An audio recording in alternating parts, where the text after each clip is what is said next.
આપણે પદ્મપુરાણના 90મા દિવસની કથાને આગળ વધારીએ. સ્થાપિત વિગ્રહ છે તથા જ્યાં ભગવાન આપમેળે પ્રગટ થયા હોય તે સ્વયં વ્યક્ત વિગ્રહ કહેવાય છે. ભગવાનનો વિગ્રહ સ્વયં વ્યક્ત હોય કે સ્થાપિત તેનું પૂજન અવશ્ય કરવું જોઈએ. દેવતાઓ અને મહર્ષિઓના પૂજન માટે જગતના સ્વામી સનાતન ભગવાન વિષ્ણુ સ્વયં જ પ્રત્યક્ષ રૂપે તેમની સામે પ્રગટ થઈ જાય છે. જેનું ભગવાનના જે વિગ્રહમાં મન લાગે છે તેના માટે તેઓ જ તે રૂપમાં ભૂતળ પર પ્રગટ થાય છે. તેથી જ રૂપમાં સદા ભગવાનનું પૂજન કરવું જોઈએ અને તેમાં સદા અનુરક્ત રહેવું જોઈએ. હે પાર્વતી, શ્રી રંગ ક્ષેત્રમાં શયન કરવાવાળા ભગવાન વિષ્ણુનું વિધિપૂર્વક પૂજન કરવું જોઈએ. કાશીપુરીમાં પાપહારી ભગવાન માધવ મારા પણ પૂજનીય છે. રમણીય ભવનમાં સદા ભગવાન સ્વયં વ્યક્ત થાય છે. ત્યાં જઈને હું આનંદનો અનુભવ કરું છું. ભગવાનના દર્શન થઈ જતાં તેઓ મનોવાંછિત વરદાન આપે છે. આ પૃથ્વી પર પ્રતિમામાં અજ્ઞાનીઓને પણ સદા ભગવાનનું સાનિધ્ય પ્રાપ્ત થતું રહે છે. પરમ પુણ્યમય જંબુદ્વીપ અને તેમાં પણ ભારતવર્ષની અંદર પ્રતિમામાં ભગવાન વિષ્ણુ સદા સમીપસ્થ રહે છે. તેથી મુનિઓ તથા દેવતાઓએ ભારતવર્ષમાં તપ, યજ્ઞ અને ક્રિયા વગેરે દ્વારા સદા વિષ્ણુનું સેવન કર્યું છે. ઇન્દ્રદ્યુમ્ન સરોવર, કુર્મસ્થાન, સિંહાચલ, કરવીકર, કાશી, પ્રયાગ, સૌમ્ય, શાલાગ્રામ, માર્ચન, દ્વારકા, નૈમિષારણ્ય, બદ્રિકાશ્રમ, કૃતશોચી તીર્થ, પુંડરક તીર્થ, દંડકવન, મથુરા, વેંકટાચલ, શ્વેતાદ્રી, ગરુડાચલ, કાંચી, અનંતશયન, શ્રીરંગ, ભૈરવગીરી, નારાયણચલ, વરાહતીર્થ અને વામનાશ્રમ, આમ બધા સ્થાનોમાં ભગવાન શ્રીહરિ સ્વયં વ્યક્ત થાય છે. તેથી ઉપરયુક્ત સ્થાન સંપૂર્ણ કામનાઓ તથા ફળોને આપનારા છે. તેમાં જનાર્દન સ્વયં હાજર થાય છે. તેવા સ્થાનોમાં ભગવાનનો વિગ્રહ છે તેને મુનિજન સ્વયં વ્યક્ત કહે છે. મહાન ભગવદ્ ભક્તોમાં શ્રેષ્ઠ પુરુષ જો વિધિપૂર્વક ભગવાનની સ્થાપના કરીને મંત્ર દ્વારા તેમનું સાનિધ્ય પ્રાપ્ત કરાવે તો તે સ્થાપનાનું વિશેષ મહત્વ છે. ગામોમાં અથવા ઘરોમાં જે આવા વિગ્રહ હોય તેમાં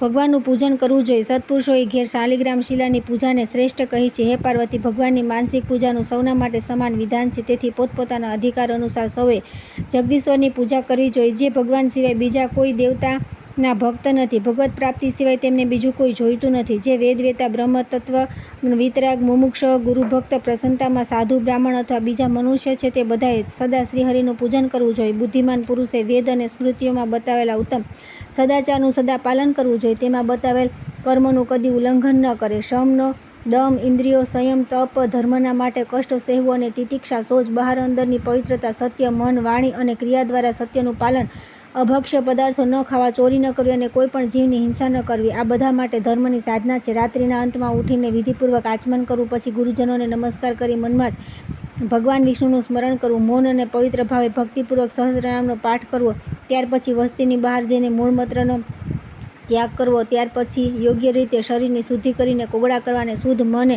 પવિત્ર થઈને દાંતણ કરીને વિધિપૂર્વક સ્નાન કરવું. તુલસીની મૂળ ભાગની માટી અને તુલસી દળ લઈને મૂળ મંત્રથી અને ગાયત્રી મંત્રથી અભિમંત્રિત કરીને મંત્રથી તેને શરીરમાં લગાવી પછી અઘર્મષણ કરીને સ્નાન કરવું. ગંગાજી ભગવાનના ચરણોથી પ્રગટ થયા છે તેથી તેમના નિર્મળ જળમાં ડૂબકી મારીને અઘર્મષણ સૂક્તનો જપ કરો. પછી આચમન કરીને પુરુષ સૂક્તના મંત્રોથી ક્રમશઃ માર્જન કરવું.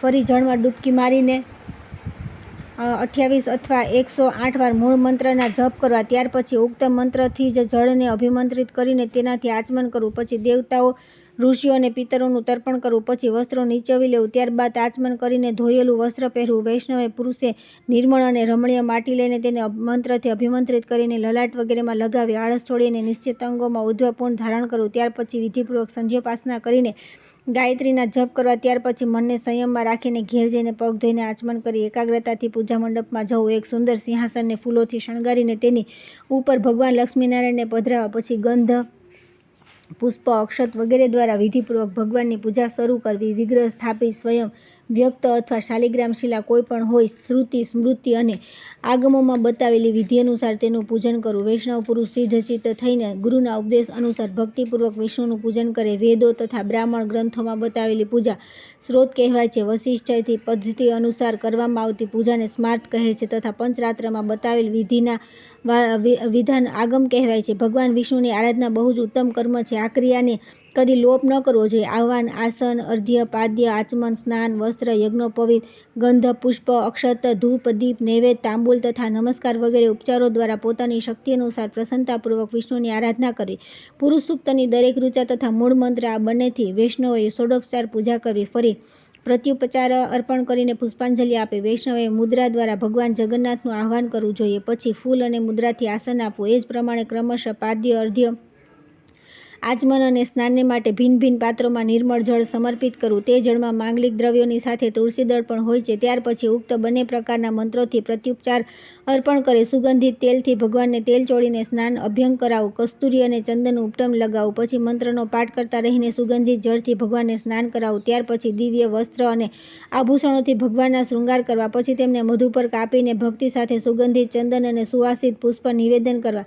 દશાંગ અથવા અષ્ટાંગ ધૂપ, મનોહર દીપ અને વિવિધ પ્રકારના નૈવેદ્ય અર્પણ કરવા. નૈવેદ્યમાં ખીર, માલપુવા પણ હોવા જોઈએ. નૈવેદ્ય પછી આચમન કરાવી ભક્તિયુક્ત હૃદયે કર્પૂર મિશ્રિત તાંબુલ અર્પણ કરીને આરતી કર્યા પછી ભગવાનને ફૂલોની માળા અર્પણ કરવી. ત્યાર પછી વિનીત ભાવે પ્રણામ કરી ઉત્તમ સ્ત્રોતો દ્વારા ભગવાનની સ્તુતિ કરવી. પછી તેમને ગરુડના અંકમાં શયન કરાવીને મંગલ અર્ધ્ય આપવો. પછી પવિત્ર નામોનું કીર્તન કરીને હોમ કરવો. ભગવાનને ભોગ ધરાવ્યા બાદ બચેલા નૈવેદ્યથી હોમ કરવો. દરેક આહુતિ સાથે પુરુષ સૂક્ત અથવા મંગલમય શ્રી સૂક્તની એક ઋચાનો પાઠ કરવો. વેદોક્ત વિધિથી સ્થાપિત અગ્નિમાં ઘી મિશ્રિત હવિષ્ય દ્વારા ઉપરયુક્ત મંત્રરત્નના 108 અથવા 28 જપ કરીને હવન કરવો જોઈએ તથા હવન કાળમાં યજ્ઞ સ્વરૂપ મહાવિષ્ણુનું ધ્યાન પણ કરવું જોઈએ. શુદ્ધ જાંબુનદ નામના સુવર્ણ જેવો જેમનો શ્યામ વર્ણ છે, જે શંખ ચક્ર અને ગદા ધારણ કરવાવાળા છે, જેમનામાં અંગ ઉપાંગો સહિત સંપૂર્ણ વેદનું જ્ઞાન છે તથા જેઓ શ્રીદેવીની સાથે સુશોભિત થઈ રહ્યા છે, તે ભગવાનનું ધ્યાન કરીને હોમ કરવો જોઈએ. મંત્ર દ્વારા હોમ કર્યા પછી નામોનું ઉચ્ચારણ કરીને એક એકને માટે એક એક આહુતિ આપવી જોઈએ.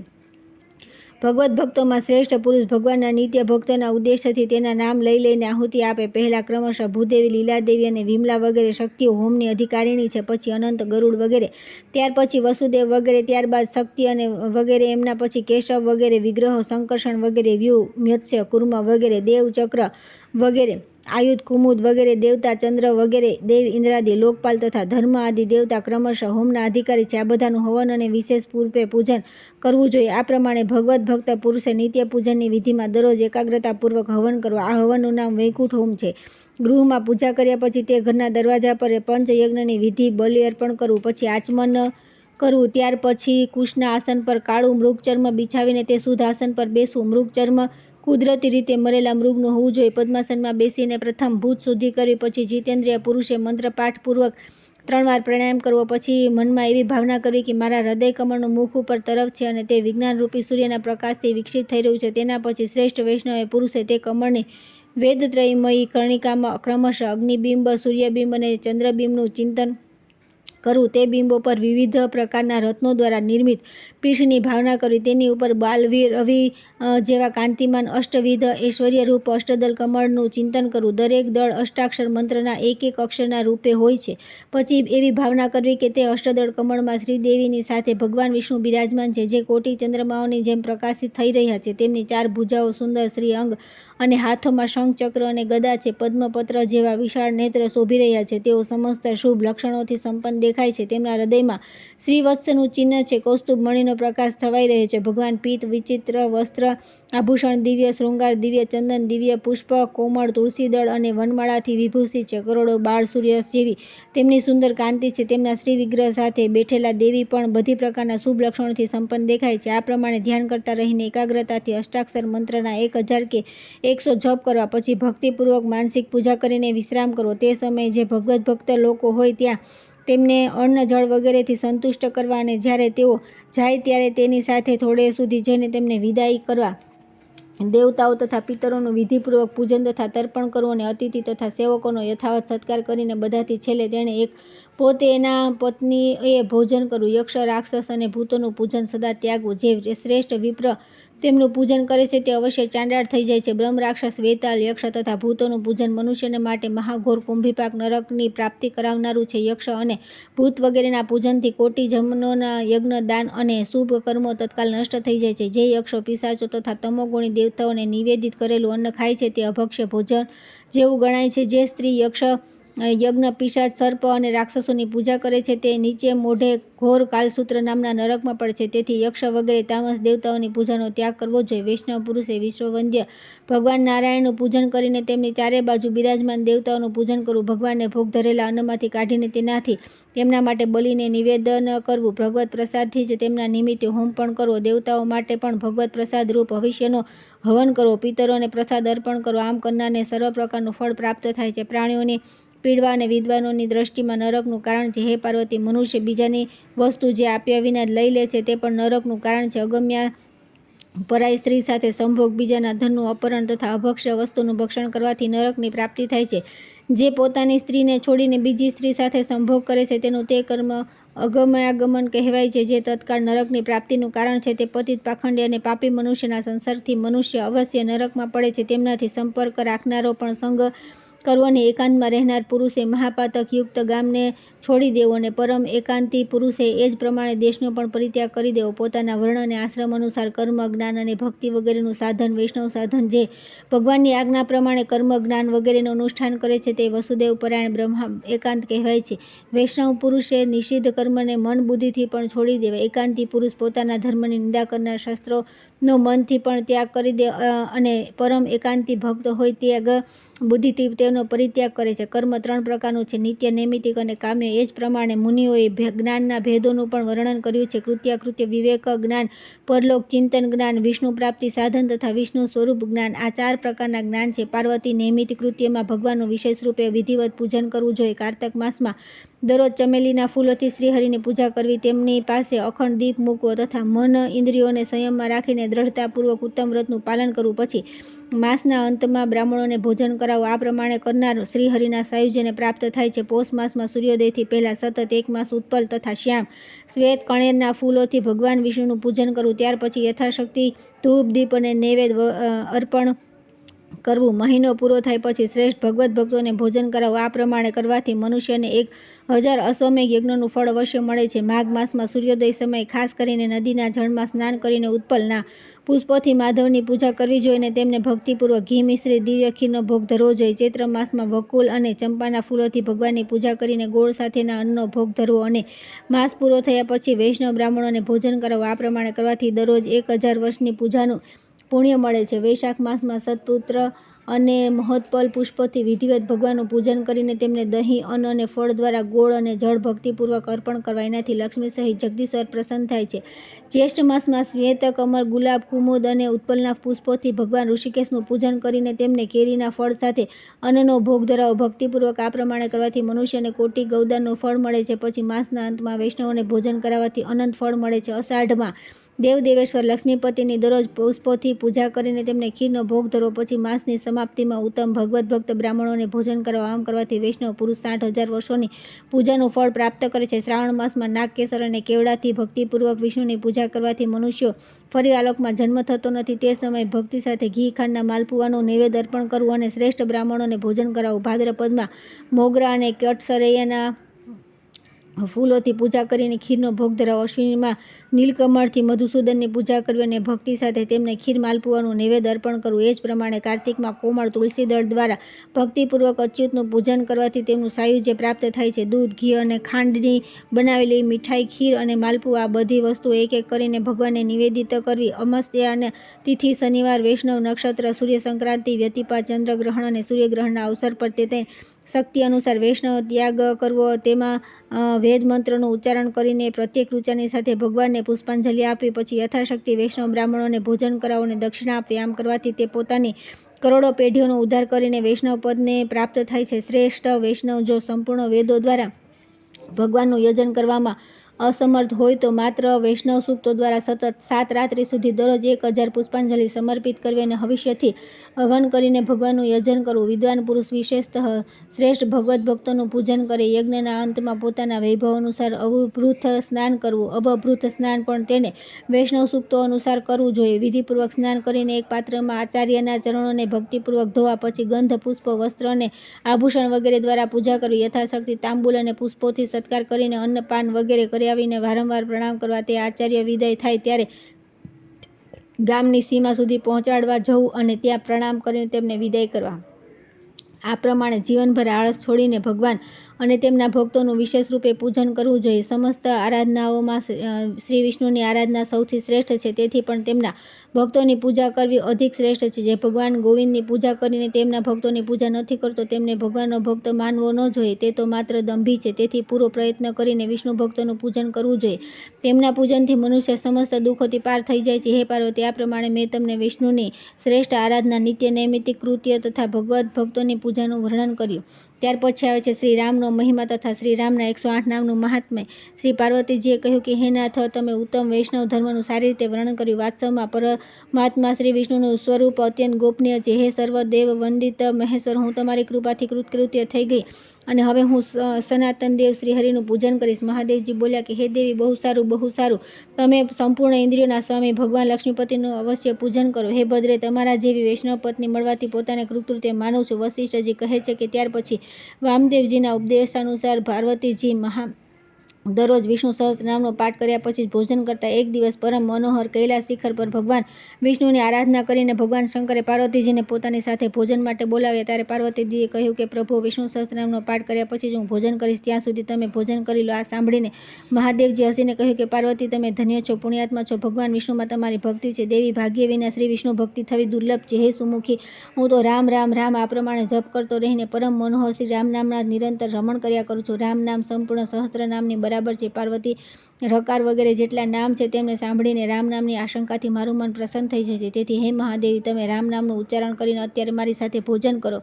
આ સાંભળી પાર્વતીએ રામ નામનું ઉચ્ચારણ કરી ભગવાન શંકરની સાથે બેસી ભોજન કર્યું. એ પછી તેમણે પ્રસન્નચિત્ત થઈને પૂછ્યું કે હે દેવેશ્વર, તમારા કહેવા પ્રમાણે રામ નામ સંપૂર્ણ સહસ્ત્રનામ તુલ્ય છે. આ સાંભળીને રામમાં મારી બહુ ભક્તિ જાગૃત થઈ છે. તેથી ભગવાન રામના જો બીજા પણ નામ હોય તો કહો. મહાદેવજી બોલ્યા કે હે પાર્વતી, સાંભળો, હું રામચંદ્રજીના નામોનું વર્ણન કરું છું. લૌકિક અને વૈદિક જેટલા પણ શબ્દ છે તે બધા શ્રી રામચંદ્રજીના જ નામ છે, પરંતુ સહસ્ત્રનામ તે બધામાં વિશેષ છે અને તે સહસ્ત્રનામોમાં પણ શ્રી રામના 108 નામોની વિશેષતા અધિક છે.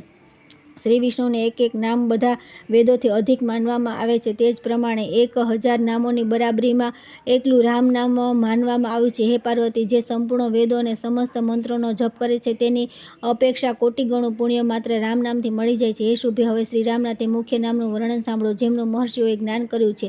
ઓમ શ્રી રામ, જેમનામાં યોગીઓ રમણ કરે છે એવા સચ્ચિદાનંદ ઘન સ્વરૂપ શ્રી રામ અથવા સીતા સહિત રામ, રામચંદ્ર, રામચંદ્રમાં જેવા આનંદદાયી અને મનોહર રામ, રામભદ્ર, કલ્યાણકારી રામ, શાશ્વત સનાતન ભગવાન, રાજીવ લોચન, કમળ જેવા નેત્રવાળા શ્રી રામ, રાજેન્દ્ર, શ્રી સંપન્ન, રાજાઓના પણ રાજા, ચક્રવર્તી, સમ્રાટ, રઘુકુળમાં શ્રેષ્ઠ, જાનકી વલ્લભ, જનક કિશોરી, સીતાના પ્રિયતમ, જૈત્ર, વિજયશીલ, જીતામિત્ર, શત્રુઓને જીતવાવાળા, જનાર્દન, સંપૂર્ણ મનુષ્યો દ્વારા યાચના કરવા યોગ્ય, વિશ્વામિત્ર પ્રિય, વિશ્વામિત્રજીના પ્રિયતમ, દાંત, જીતેન્દ્રિય, શરણત્યાગ તત્પર, શરણાગતોની રક્ષામાં સંલગ્ન, વાલી પ્રમથન, વાલી નામના વાનરને મારવાવાળા, વાગ્મી, સારા વક્તા, સત્યવાક, સત્યવાદી, સત્ય વિક્રમ, સત્ય પરાક્રમી, સત્યવ્રત, સત્યનું દ્રઢતાપૂર્વક પાલન કરવાવાળા, વ્રત ફલ, સંપૂર્ણ વ્રતોના પ્રાપ્ત થનારા ફળ સ્વરૂપ, સદા હનુમાન દ્રશ્રય, નિરંતર હનુમાનજીના આશ્રય આપવાવાળા અથવા હનુમાનજીના હૃદયકમળમાં સદા નિવાસ કરવાવાળા, કૌશલ્ય, કૌશલ્યાજીના પુત્ર, ખરસ્વંશી, ખર નામના રાક્ષસનો નાશ કરનાર, ધવદ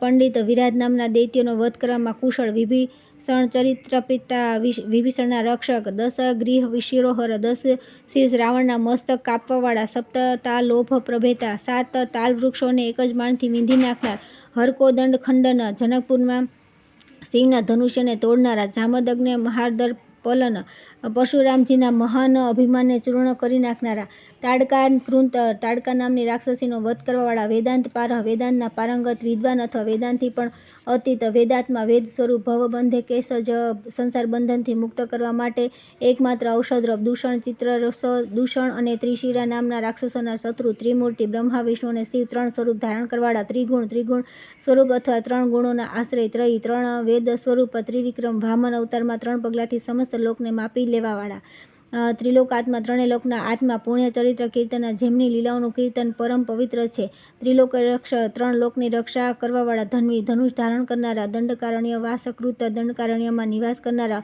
અહલ્યાપવન, અહલ્યાને પવિત્ર કરવાવાળા, પિતૃભક્ત, પિતાના ભક્ત, વરપ્રદ, વર આપનારા, જીતેન્દ્રિય, ઇન્દ્રિયોને વશમાં રાખનાર, જીત ક્રોધ, ક્રોધને જીતવાળા, જીતલોભ, લોભવૃત્તિને પરાસ્ત કરનારા, જગતગુરુ, પોતાના આદર્શ ચરિત્રોથી સંપૂર્ણ જગતને પ્રેરણા આપનાર ગુરુ, વૃક્ષરંધાતી, વાનર અને રીંછની સેનાનું સંગઠન કરનાર, ચિત્રકૂટ સમાશ્રય, વનવાસના સમયે ચિત્રકૂટ પર્વત પર નિવાસ કરનારા, જયંત્રણ વૃદ્ધ, જયંતના પ્રાણોની રક્ષા કરીને તેને વરદાન આપનારા, સુમિત્રા પુત્રે સેવિત, સુમિત્રા નંદન લક્ષ્મણ દ્વારા સેવિત, સર્વ દેવાધિદેવ, સંપૂર્ણ દેવતાઓના પણ અધિદેવતા, મૃત વાનર, જીવનના મૃત્યુ પામેલા વાનરોને જીવતા કરનારા, માયા મરીચ હંતા, માયામય મૃગનું રૂપ ધારણ કરીને આવેલા મારીચ નામના રાક્ષસનો વધ કરવાવાળા, મહાભાગ, મહાન સૌભાગ્યશાળી, મહાભુજ, મોટી મોટી ભુજાવાળા, સર્વ દેવવસ્તુ, સંપૂર્ણ દેવતા જેમની સ્તુતિ કરે છે, તેવા સૌમ્ય શાંત સ્વભાવના બ્રહ્મણ્ય બ્રાહ્મણોના હિતેશી મુનિસતમ મુનિઓમાં શ્રેષ્ઠ મહાયોગી સંપૂર્ણ યુગના અધિષ્ઠાન હોવાના કારણે મહાન યોગી મહોદર પરમ ઉદાર સુગ્રીવસ્થ રાજ્યદ સુગ્રીવને સ્થિર રાજ્ય પ્રદાન કરનારા સર્વ પુણ્યાધિ ફલ સમસ્ત પુણ્યના ઉત્કૃષ્ટ ફળ શ્રુત સર્વ વાઘસન સ્મરણ કરવા માત્રથી સંપૂર્ણ પાપોનો નાશ કરનારા આદિપુરુષ બ્રહ્માજીને પણ ઉત્પન્ન કરવાવાળા કારણે સર્વના આદિભૂત મહાપુરુષ સમસ્ત પુરુષોમાં મહાન પરમ પુરુષ સર્વોત્કૃષ્ટ પુરુષ પુણ્યોદય પુણ્યને પ્રગટ કરનારા ભક્ત મહાસાર સર્વશ્રેષ્ઠ સારભૂત પરમાત્મા પુરાણ પુરુષોત્તમ પુરાણ પ્રસિદ્ધ અક્ષર અને અક્ષર પુરુષોથી શ્રેષ્ઠ લીલા પુરુષોત્તમ સ્મિત વક્ત્ર જેમના મુખ પર સદા હાસ્ય છવાયેલું રહે છે તેવા મિતભાષી ઓછું બોલનારા પૂર્વાભાષી પૂર્વવક્તા રાઘવ રઘુકુળમાં અવતીર્ણ અનંત ગુણ ગંભીર અનંત કલ્યાણમય ગુણોથી યુક્ત તથા ગંભીર ધીરોદાત ગુણોધર ધીરોદાત નાયકના લોકોધર ગુણોથી યુક્ત માયા માનુષ ચારિત્ર પોતાની માયાનો આશ્રય લઈને મનુષ્યના જેવી લીલા કરવાવાળા મહાદેવ ભૂમિ પૂજિત ભગવાન શંકર દ્વારા નિરંતર પૂજી સેતુકૃત સમુદ્ર પર સેતુ બાંધનારા જીત વારીશ સમુદ્રને જીતવાવાળા સર્વતીર્થમય સર્વતીર્થ સ્વરૂપ હરિ તાપને હરવાવાળા શ્યામ વિગ્રહવાળા સુંદર પરમ મનોહર શૂર અનુપમ સૌંદર્યથી સંપન્ન વીર પીતવાસા પીતાંબરધારી ધનુર્ધર ધનુષ્ય ધારણ કરવાવાળા સર્વયજ્ઞાધાપી સંપૂર્ણ યજ્ઞના સ્વામી યજ્ઞ સ્વરૂપ જરા મરવર્ણર્જિત વૃદ્ધત્વ અને મૃત્યુરહિત શિવલિંગ પ્રતિષ્ઠાતા રામેશ્વર નામના જ્યોતિર્લિંગની સ્થાપના કરવાવાળા સર્વાંગણ વર્જિત સમસ્ત પાપરાશિથી રહિત પરમાત્મા પરમેષ્ઠી નિત્ય સુદબુદ્ધિ મુક્ત સ્વભાવના પરમ બ્રહ્મ સર્વોત્કૃષ્ટ સર્વવ્યાપી તથા સર્વાધિષ્ઠાન પરમેશ્વર સચ્ચિદાનંદ વિગ્રહ સતચિત અને આનંદ જ તેમના સ્વરૂપને નિર્દેશ કરે છે તેવા પરમાત્મા અથવા સચ્ચિદાનંદમય દિવ્ય વિગ્રહ પરમ જ્યોતિ પરમ પ્રકાશમય પરમ જ્ઞાન પરમ ધામ સર્વોત્કૃષ્ટ તેજ અથવા સાકેત ધામ સ્વરૂપ પરાકાશ સ્ત્રીપાદ વિભૂતિમાં સ્થિત પરમ વ્યોમ નામનું વૈકુંઠ રૂપ મહાકાશ સ્વરૂપ બ્રહ્મ પરાત્પર પર ઇન્દ્રિય મન બુદ્ધિ વગેરેથી પણ પરમેશ્વર પરેશ સર્વોત્કૃષ્ટ શાસક પારગ સર્વને પાર ઉતારનારા અથવા માયામય જગતની સીમાથી બહાર રહેવાવાળા પાર સર્વથી પર વિદ્યમાન અથવા ભવસાગરથી પાર જવાની ઈચ્છા રાખનારા પ્રાણીઓના પ્રાત્ય પરમાત્મા સર્વભૂતાત્મક સર્વભૂત સ્વરૂપ શિવ પરમ કલ્યાણમય શ્રી રામચંદ્રજીના 108 નામ છે. હે દેવી, આ નામ ગોપનીય છે પણ ગોપનીય છે, પરંતુ સ્નેહવશ મેં આ નામો તમારી સમક્ષ પ્રકાશિત કર્યા છે.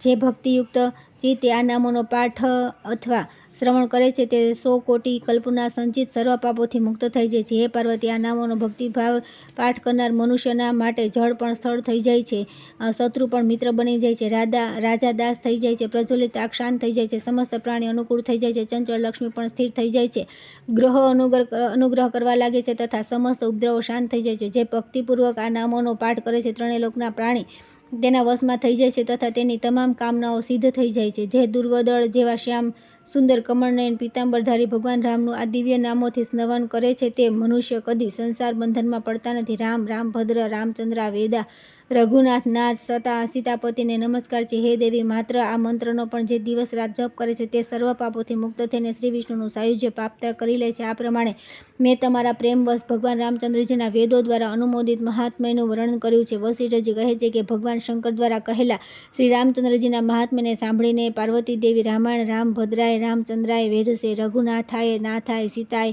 પતયે નમઃ મંત્રનો સતત જપ કરતા રહીને કૈલાસમાં પોતાના પતિની સાથે સુખપૂર્વક રહેવા લાગ્યા. રાજા દિલીપ, મેં તમને પરમ ગોપનીય વિષયનું વર્ણન કર્યું છે. જે ભક્તિપૂર્વક આ પ્રસંગનો પાઠ શ્રવણ કરે છે તે સૌનો વંદનીય સર્વ તત્વોનો જ્ઞાતા અને મહાન ભગવત ભક્ત થાય છે. એટલું જ નહીં, તે સમસ્ત કર્મના બંધનથી મુક્ત થઈને પરમપદને પ્રાપ્ત કરી લે છે. રાજન, તમે આ સંસારમાં ધન્ય છો, કેમ કે તમારા કુળમાં પુરાણ પુરુષોત્તમ શ્રી હરિ જગતનું હિત કરવા માટે દશરથ નંદનના રૂપમાં અવતાર લેશે. તેથી ઈક્ષ્વાકુ વંશીય ક્ષત્રિય દેવતાઓને માટે પણ પૂજનીય હોય છે, કેમ કે તેમના કુળમાં રાજીવ લોચન ભગવાન શ્રીરામનો અવતાર થાય છે.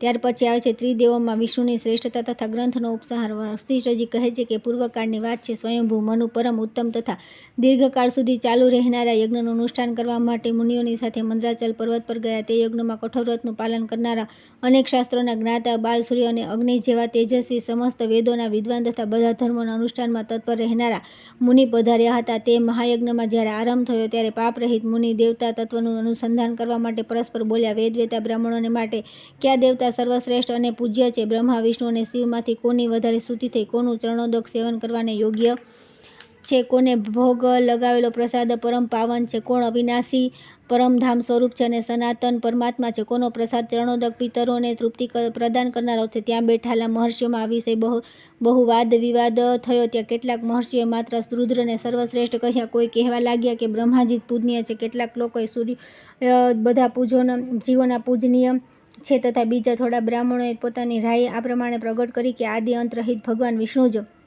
પરમેશ્વર છે, તેઓ બધા દેવતાઓમાં શ્રેષ્ઠ તથા પૂજન કરવા યોગ્ય છે. આ પ્રમાણે વિવાદ કરતા મહર્ષિઓને સ્વયંભૂ મનુએ કહ્યું કે તે જે શુદ્ધ સત્વમય કલ્યાણમય ગુણોથી યુક્ત કમળ જેવા નેત્રોવાળા શ્રીદેવીના સ્વામી ભગવાન પુરુષોત્તમ છે, તે એકમાત્ર તેઓ વેદવેતા બ્રાહ્મણો દ્વારા પૂજિત છે. મનુની આ વાત સાંભળીને બધા મહર્ષિઓએ હાથ જોડીને તપોનિધિ ભૃગુજીને કહ્યું કે હે સુવ્રત, તમે જ અમારા લોકોનો સંદેહ દૂર કરવા સમર્થ છો. તમે બ્રહ્મા, વિષ્ણુ અને મહાદેવ ત્રણેય દેવતાઓ પાસે જાઓ. તેમના આ પ્રમાણે કહેવાથી મુનિશ્રેષ્ઠ ભૃગુ તરત જ કૈલાસ પર્વત પર ગયા.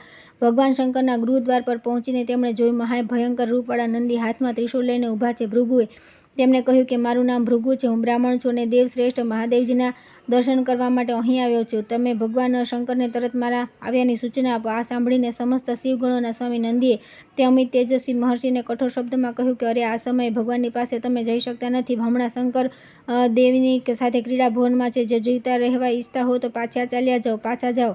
ત્યારે ભૃગુએ ગુસ્સે થઈને કહ્યું કે આ રુદ્ર તમોગુણથી યુક્ત થઈને પોતાના દ્વાર પર આવેલા મુજ બ્રાહ્મણને જાણતા નથી. તેથી તેમને અર્પણ કરેલું અન્ન, જળ, ફળ, હવિષ્ય તથા નિર્માલ્ય બધું જ અભક્ષ્ય થઈ જશે.